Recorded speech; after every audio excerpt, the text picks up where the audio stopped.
नमस्कार। आज के इस खास विश्लेषण में हम एक ऐसे मुद्दे पर बात करने वाले हैं जो सच कहूं तो अक्सर हमारी नजरों से छिप जाता है। बात हो रही है हमारे अंतर्देशीय जलमार्गों यानी नदियों और झीलों के उन रास्तों की जहां एक खामोश संकट पनप रहा है। तो चलिए कुछ चौंकाने वाले आंकड़ों, हाल की घटनाओं और नए सरकारी नियमों के जरिए इस पूरी तस्वीर को समझने की कोशिश करते हैं। जब हमने उन्हें बाहर निकाला तब भी वे एक दूसरे को पकड़े हुए थे। जरा सोचिए, मध्य प्रदेश के जबलपुर में बरगी डैम पर हुए उस भयानक हादसे के बाद एक बचावकर्मी के ये शब्द सच में रोंगटे खड़े कर देते हैं। ये महज एक कोट नहीं है, ये हमें याद दिलाता है कि आज हम जिन भी नियमों या डेटा की बात करेंगे ना, उनके पीछे जीती जागती इंसान और असल जिंदगियां हैं। पानी पर सुरक्षा में हुई जरा सी भी चूक कितनी भारी पड़ सकती है, ये उसका एक बहुत दर्दनाक सबूत है। सेक्शन 1 मानवीय कीमत यानी द ह्यूमन कॉस्ट। तो चलिए आंकड़ों से थोड़ा आगे बढ़ते हैं और देखते हैं कि हाल के इन हादसों का जमीनी असर आखिर क्या रहा है। अब जरा बरगी डैम वाले क्रूज हादसे की इस टाइमलाइन को देखिए। ये इतना खौफनाक है कि रूह कांप जाए। क्रूज पर 30 से ज्यादा लोग सवार थे। अचानक से एक तूफान आता है और महज कुछ ही मिनट के अंदर तेज हवाओं और लहरों की वजह से क्रूज अपना बैलेंस खो देता है और पलट जाता है। और फिर क्या, सिर्फ कुछ सेकंड्स, जी हां, सिर्फ कुछ सेकंड्स में वो पूरा का पूरा निचला केबिन पानी से भर जाता है। इसके बाद घंटों तक रेस्क्यू ऑपरेशन चलता रहा। इस हादसे में 9 लोगों की जान चली गई। इनमें दिल्ली से छुट्टियां मनाने आईं 39 साल की मरीना मेसी और उनका सिर्फ 4 साल का बेटा त्रिशान भी शामिल थे। ये टाइमलाइन हमें साफ साफ बता रही है कि ऐसे हादसों में संभलने के लिए आपके पास सिर्फ कुछ सेकंड्स का ही वक्त होता है। और ये कोई इकलौता मामला नहीं है।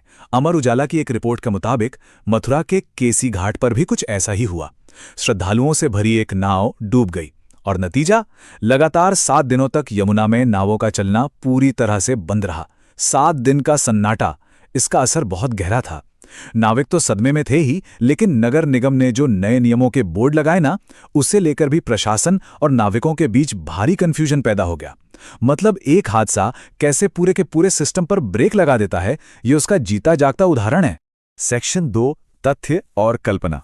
देखिए, जब भी कोई बड़ी आपदा आती है ना, तो अफवाहें और भ्रामक जानकारियां बहुत तेजी से फैलने लगती हैं। तो आइए वापस बरगी डैम हादसे पर चलते हैं और सच जानने की कोशिश करते हैं। आपने शायद सोशल मीडिया पर वो तस्वीर देखी होगी जो बहुत वायरल हुई थी। उसमें एक माँ लाल रंग की लाइफ जैकेट पहने अपने बच्चे को कसकर पकड़े हुए दिख रही थी। लेकिन प्रशासन ने साफ कर दिया कि वो तस्वीर बिल्कुल फेक थी, वो एआई से बनाई गई थी और उसका इस हादसे से कोई लेना देना नहीं था। पर जो असली सच्चाई थी ना, वो इस तस्वीर से कहीं ज्यादा रुला देने वाली थी। जब उन दोनों के शवों को निकाला गया तो दोनों ने नारंगी रंग की लाइफ जैकेट पहनी हुई थी। बचाव दल ने बताया कि उस बंद कैबिन में जब पानी भर रहा था तो उस मां ने एक बहुत ही सहज कोशिश की थी। उसने अपने बच्चे को सीने से लगा लिया ताकि वहां एक छोटा सा एयर पॉकेट बन सके, जिससे बच्चे को सांस लेने की थोड़ी जगह मिल जाए। सच कहूं तो ये असली वाकया उस वायरल एआई तस्वीर से कहीं ज्यादा दिल दहला देने वाला है। और इसी हादसे से जुड़ा एक और चौंकाने वाला फैक्ट ये भी है कि उस क्रूज का कैप्टन महेश पटेल, वो इस हादसे में बच गया। जी न्यूज की रिपोर्ट बताती है कि हादसे के वक्त कैप्टन ने लाइफ जैकेट पहनी हुई थी। अब ये अपने आप में कितना बड़ा विरोधाभास है। ये बात सीधे तौर पर यात्री सुरक्षा के प्रोटोकॉल और नाव चलाने वालों की जिम्मेदारी पर बहुत बड़े सवाल खड़े कर देती है ना? सेक्शन 3 एक चौंकाने वाला आंकड़ा। तो अभी तक तो हमने व्यक्तिगत हादसों की बात की। अब जरा तस्वीर को बड़ा करते हैं और बिहार आर्थिक सर्वेक्षण से लिए गए कुछ व्यापक डेटा पर नजर डालते हैं। अब इस नंबर को देखिए, 2039। ये कोई छोटा मोटा आंकड़ा नहीं है। टेलीग्राफ इंडिया की रिपोर्ट के मुताबिक 2024-25 के बीच अकेले बिहार राज्य में डूबने की वजह से 2039 मौतें दर्ज की गईं। जरा सोचकर देखिए, ये विशाल आंकड़ा हमें बताता है कि हमारे जलमार्गों के आसपास एक कितना बड़ा और अदृश्य खतरा मंडरा रहा है, जिस पर हमारा ध्यान ही नहीं जाता। अगर हम इन आंकड़ों के इस विभाजन को देखें तो तस्वीर और भी साफ हो जाती है।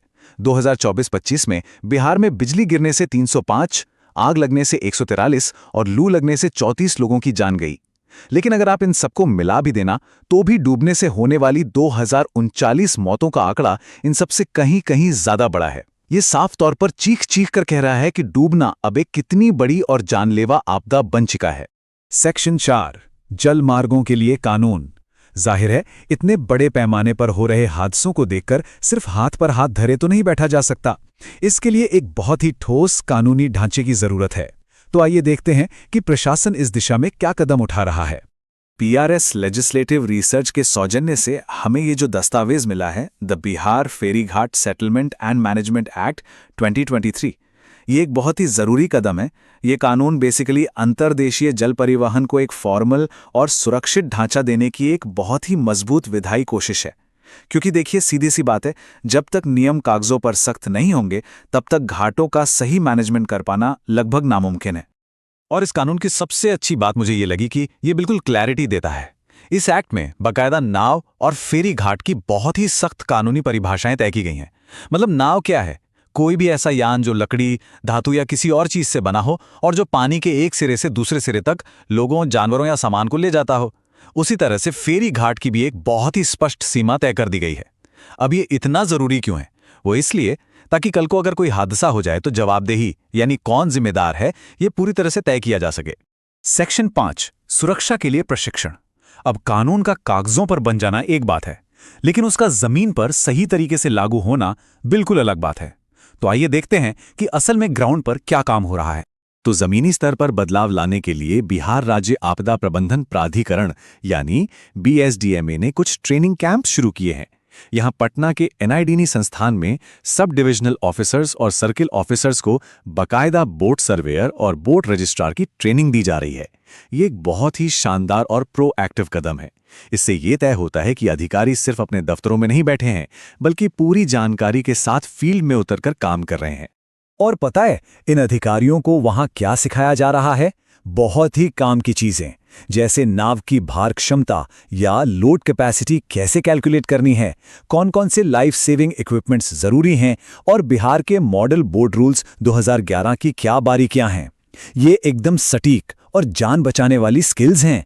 सोचिए, अगर अधिकारियों को नाव की सही कैपेसिटी मापना आ जाए तो ओवरक्राउडिंग यानी क्षमता से ज्यादा लोगों को बैठाने जैसी गलतियां रोकी जा सकेंगी। और यही वो गलतियां हैं जो बरगी डैम या मथुरा जैसे दर्दनाक हादसों की असली वजह बनती हैं। और हाँ, ये ट्रेनिंग सिर्फ क्लासरूम के ब्लैकबोर्ड तक सीमित नहीं है। अधिकारियों को बाकायदा बाहर ले जाके पानी में खड़ी असली नावों पर प्रैक्टिकल ट्रेनिंग भी दी जा रही है। एक नाव की चेकिंग कैसे होती है, उसके ढांचे में क्या क्या कमियां हो सकती हैं, ये सब उन्हें एकदम लाइव सिखाया जा रहा है, ताकि वो पानी पर उतरने वाली हर नाव की सेफ्टी को खुद अपनी आंखों से सुनिश्चित कर सकें। तो जैसे जैसे हम इस विश्लेषण के अंत तक पहुंच रहे हैं, एक बहुत ही बड़ा और अहम सवाल हमारे सामने आकर खड़ा हो जाता है। एक तरफ हमारे नदियों और घाटों से जुड़े वो हजारों नाविक हैं जिनकी पूरी आजीविका इसी पर टिकी है, उनका रोजगार है ये।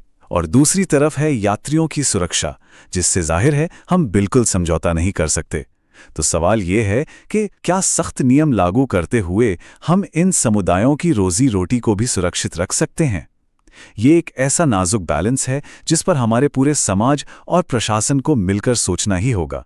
खैर, आज के इस विश्लेषण में हमारे साथ जुड़ने के लिए बहुत बहुत धन्यवाद। ऐसे ही और भी जानकारी भरे विश्लेषणों के लिए हमारे साथ बने रहिए।